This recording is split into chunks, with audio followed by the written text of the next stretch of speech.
మహేంద్ర గారు, మొత్తానికి ఒకటే ఇంట్లో ఒక పక్క కాంగ్రెస్ని ఇంకో పక్క జనసేనని మెయింటైన్ చేసేస్తున్నారు. ఎప్పుడైనా మీ ఇద్దరి మధ్య నాది గొప్ప, నేను గొప్ప, మా జనసేన రేవంత్ రెడ్డి అన్న గొప్ప, లేదా లేదు పవన్ కళ్యాణ్ అన్న గొప్ప, అలాంటివన్నీ వస్తుంటాయా?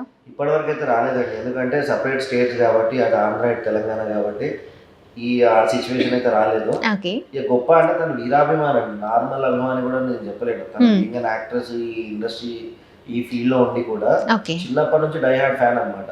నేను ఎంతటి ఫ్యాన్ అంటే ఆ సిచ్యువేషన్ వచ్చేసరికి నన్ను ఎవరేమన్నా అన్నా కూడా భరిస్తుంది. కానీ పవన్ కళ్యాణ్ గారిని ఏదన్నా సిచ్యువేషన్ వస్తే అది ఎంత కూడా ఉండదు, అక్కడికి కట్ చేస్తుంది. వాళ్ళు ఎవరైనా ఇది తప్పనే ఖండిస్తుంది అనమాట.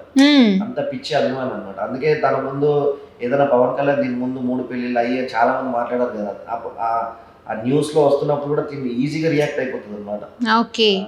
అంత ఫ్యాన్ అనమాట.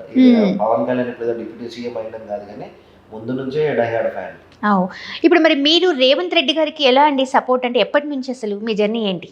రేవంత్ రెడ్డి అని కాదండి, మాకు బేసిక్గా మేము చిన్నప్పటి నుంచి మేము నవీన్ యాదవ్ అన్న ఫాలోవర్ అనమాట. ఓకే. నవీన్ యాదవ్ అన్న ఎక్కడ ఉంటే మేము అక్కడే.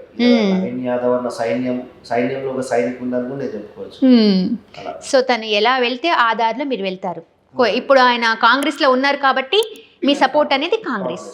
ఓకే. లాస్ట్ టైం కూడా ఎంఐఎం లో ఉండే, అప్పుడు మేము ఎంఐఎంకి సపోర్ట్ చేసాం. చాలా మంది అన్నారు ఇలా ముస్లిం పార్టీ అనేది సెక్యులర్ పార్టీ కాదని అన్నారు, కానీ అదేం మేము పట్టించుకోలేదు.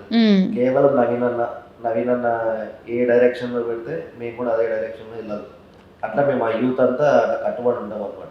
అంటే ఒక అన్న పొలిటికల్ గా కాదు, కానీ ఒక మాకు వెన్నంటూ ఉండే ఒక అన్న, ఏదైనా ఆపద వచ్చినా ముందుంటాడు. ఈక్వల్ టు ఫ్యామిలీ మెంబర్, ఒక పెద్దన్నలాగా మాకు సపోర్ట్ ఉంటాడు.